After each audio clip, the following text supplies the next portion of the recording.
Hello dear students, कैसे सभी। First of all welcome on my channel science वाला। So dear students, आज हम आपके लिए लेके आए हैं क्लास 10th फिजिक्स का chapter magnetic effect of electric current का part second.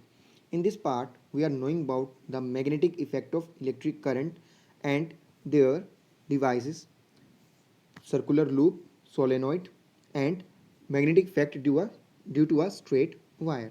So let's begin this part. First is magnetic effect of electric current. होता क्या है? Then it is called electromagnetism. The magnetic effect of electric current was discovered by Oersted in 1820. 1820 में magnetic effect of electric current को किसने discover किया था? Oersted ने. He was found that a wire carrying a current was able to deflect a compass needle. उसने ये prove कर दिया था कि कोई करंट कैरिंग वायर है, उसमें से अगर करंट पास हो रहा है तो वो मैग्नेटिक नीडल को डिफ्लेक्ट करना शुरू कर देगी. The magnetic compass needle consists of tiny magnet which can only deflect by when the magnetic field. जो मैग्नेटिक कंपास नीडल है उसमें भी एक छोटा सा मैग्नेट लगा होता है, बार मैग्नेट. वो कब डिफ्लेक्ट हो सकती है? जब वो किसी मैग्नेटिक फील्ड के कॉन्टैक्ट में आती है. So he conclude that a current carrying wire always produce a magnetic field around it. तो उसने शो किया the term electromagnetism means by passing electricity through a conductor produce a magnetism. Experiment to demonstrate the magnetic effect of electric current. कौन कौन से experiment थे? We know that the Oersted showed an experiment to show the current carrying conductor produce a magnetic field. He took a thin insulated copper wire AB and the arranged according to shown in diagram with key, battery and magnetic compass. Observation: he observed that when the key is open, then no current pass through the wire and no deflection is observed in compass needle. If the key is closed, then the current will be start to pass through the wire and some deflection observed. देखिए, first case में जब कोई current flow नहीं कर रहा है, की हमारा क्या ओपन है, तो ऐसे नॉर्थ से साउथ अलाइंड है. जैसे करंट पास हुआ तो इसमें डायरेक्शन चेंज हो गई, डिफ्लेक्शन शो हुआ. Conclusion: the deflection of the compass needle bye the current carrying conductor shows the current produced by the magnetic field around it. जो करंट है वो मैग्नेटिक फील्ड प्रोड्यूस कर रहा है वायर के अराउंड. अब ये इंपॉर्टेंट हो जाता है. Magnetic field pattern produced by the current carrying conductor having the different shapes. पहले हम स्ट्रेट वायर का लेंगे, फिर हम सर्कुलर लूप का लेंगे, फिर हम सोलेनोइड का लेंगे. The pattern shape of magnetic field lines depend on the shape of the current carrying conductors. किस पे डिपेंड करता है?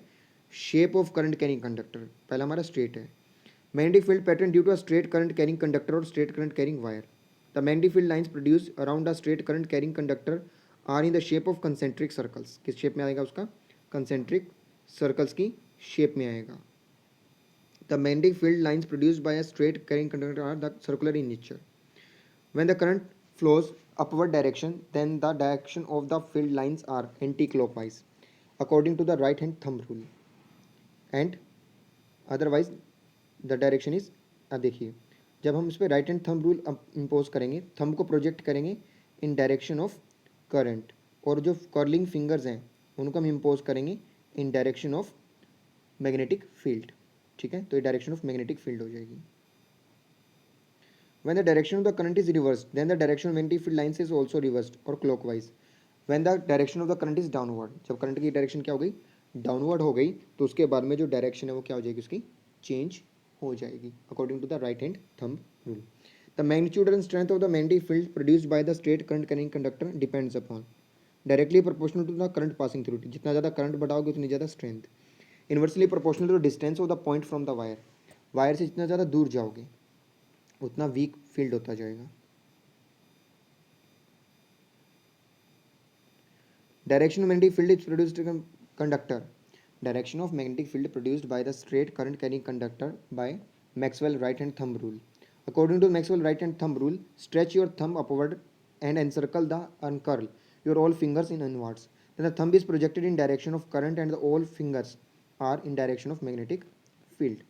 तो आप देखोगे जैसे हमने वायर को पकड़ना है, होल्ड करना है, ठीक है, थंब को ऊपर की तरफ रखेंगे डायरेक्शन ऑफ करंट में, और फील्ड जो हमारी सारी उंगलियां भिड़ेंगी, घूमेंगी उस डायरेक्शन में.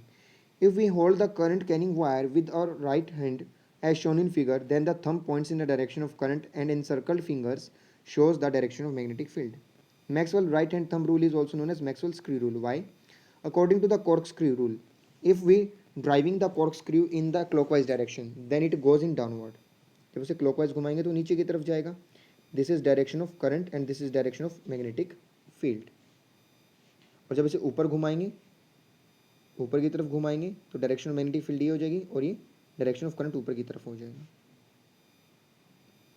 Second is magnetic field pattern due to a circular loop और सर्कुलर करंट कैरिंग वायर। अब आपको पता है कि साइंटिस्ट ने फिर उसे क्या किया, शेप को चेंज करके देखा और एक सर्कुलर लूप बनाया, उसमें देखा करंट कैसा होगा। We know that the one current is passing through the straight wire magnetic field is produced around it, but it has been found magnetic effect of the electric current is more when the convert the straight wire into circular loop। ज़्यादा हो गया। when a current is passed through the circular loop magnetic field is produced around it। the magnetic field lines are circular near the current carrying loop and center loop magnetic field lines are straight at point M। at the center circular loop all magnetic field are lies in same direction। all magnetic field lines are center of the circular loop aid each other and increase the magnetic field strength। सारी जुड़ जाएंगी और strength को बढ़ा देंगी। that is at the center of circular loop magnetic field lines strength is maximum and the find the direction of field lines Maxwell's right hand thumb rule। magnetic field lines and magnitude of the field produced by the current carrying circular loop। magnetic field is directly proportional to the current carrying circular loop। जितना ज़्यादा current pass करोगे radius of circular loop में inversely proportional. देखिए जितना ज़्यादा loop बड़ा होगा उतना फील्ड स्ट्रेंथ कम होता जाएगा। Max magnetic field strength of the circular loop are directly proportional to number of turns. जितने ज़्यादा टर्न्स करोगे लूप के अंदर वायरिंग के टर्न्स जितने ज़्यादा आएंगे उतना ही ज़्यादा फील्ड बढ़ेगा। ये हमारा हो गया सर्कुलर लूप। यहाँ देखो कंसेंट्रिक सर्कल की फॉर्म में होगा। जब हम राइट हैंड थंब रूल इस पर लगाएंगे तो यहाँ थंब ऊपर की तरफ और डायरेक्शन ऑफ करंट ही होगी, तो फील्ड की डायरेक्शन क्या हो जाएगी, आउटवर्ड, यहाँ इनवर्ड, यानी एंटी क्लॉकवाइज और क्लॉकवाइज। जब देखोगे सेंटर में जाके सारी क्या हो जाएंगी, सेम डायरेक्शन में हो जाएगी और स्ट्रेट हो जाएगी। यहाँ पे मैक्सिमम मैग्नेटिक स्ट्रेंथ हो जाएगी। नेक्स्ट आता है clock face rule. Clock face rule polarity को शो करने के लिए यूज़ किया जाता है। Find the polarity. A current carrying conductor loop behave as a thin disc magnet. कैसे बिहेव करेगा, इस डिस्क मैग्नेट की तरह बिहेव करेगा। Whose one face behave as a north pole, outer face other face behave as a south pole। The polarity of the two faces of the circular loop is determined by clock phase rule। इसे हम clock phase rule कहते हैं। According to clock phase rule, if the current around the face of the circular loop flows in clockwise direction, जब वो clockwise चलेगा, then the magnetic field lines goes inward। तो magnetic field line कहाँ जाएगी, inward। inward के लिए हमारा क्या notation होता है, ये notation होता है, और outward के लिए ये notation होता है, dot वाला। Lines goes inward, then the face behave as a south pole. वो फेस क्या बिहेव करेगा, साउथ पोल। और जब वो इनवर्ड होंगी around the face circular loop anti clockwise हो जाएगी, तब क्या हो जाएगा, behave as a north pole और आउटवर्ड। ये इसकी नोटेशन हो जाएगी नॉर्थ की, ये आउटवर्ड की नोटेशन हो जाएगी। If one face shows the current clockwise then the opposite face is anti clockwise. Behave as a south and north pole of respectively. एक पोल अगर देखिए, अगर कोई लूप ऐसे अगर यहाँ से क्लॉकवाइज है तो पीछे से क्या दिखाई देगा, हमें एंटी क्लॉकवाइज दिखाई देगा। Clock face rules also used to determine the polarity of two face of the current carrying solenoid as well as electromagnet. Magnetic field due to a solenoid. हमारे पास नेक्स्ट आती है डिवाइस सोलेनॉइड। अब हमने क्या किया, जो वायर थी उसके एक लूप ना बनाकर नंबर ऑफ लूप्स बना दिए, जैसे हम बोलते हैं सोलेनॉइड कहते हैं। The solenoid is a long coil containing the large number of the close turns of insulated copper wire in the form of spring. The magnetic field produced by a current carrying solenoid is similar to the magnetic field produced by a bar magnet। If the current carrying solenoid behave as a bar magnet, then the magnetic field lines inside solenoid are the parallel and straight line। Magnetic field lines are uniform inside the solenoid or uniform magnetic field। At the ends of the solenoid they behave as north pole and south pole according to clock phase rule। Current in each turn of the current carrying solenoid flows in the same direction, adds up, gives the strong magnetic field inside the magnetic field। ठीक है, इसके अंदर क्या करेगा, सारी लाइनें जुड़ जाएंगी, जुड़ने से सिंगल सिंगल लूप की। The strength of magnetic field produced by the current carrying solenoid depends upon. Magnetic field strength is directly proportional to the number of turns in solenoid. जितने ज़्यादा टर्न्स होंगे सोलेनोइड में उतनी ज़्यादा magnetic field strength.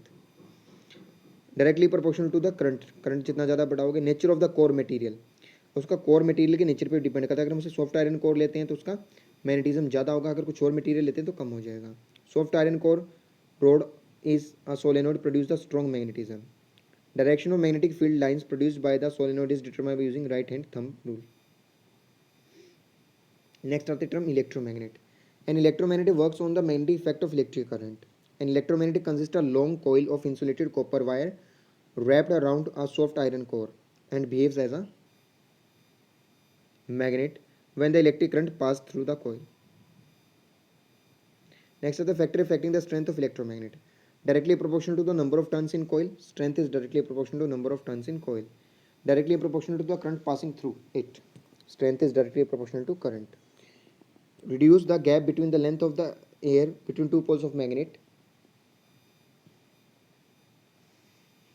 इसका gap हम reduce कर देंगे तो स्ट्रेंथ ज़्यादा हो जाएगी. Why is the steel is not used as a core electromagnet? The core of electromagnet should be made up of the soft iron because soft iron is easily demagnetized after switch off current, but steel not. It's become a permanent magnet. Uses of electromagnet. It is used as a remove the iron scraps from eyes, separate the iron junk from junkyard, electric bell and maglev. Magnetism in human being. There are the extremely weak electric current is produced in human body by the movement of the charged particle is called ions. The two main organs in the human body where the magnetic field produced is quite significant are heart and brain. The magnetism produced inside the human body forms the basis of the technique is called magnetic resonance imaging MRI. MRI is used to obtain the pictures of the internal part of body. I hope you understand the old terms related to this part. Please like, share and subscribe our channel for upcoming notification. Thank you and have a nice day.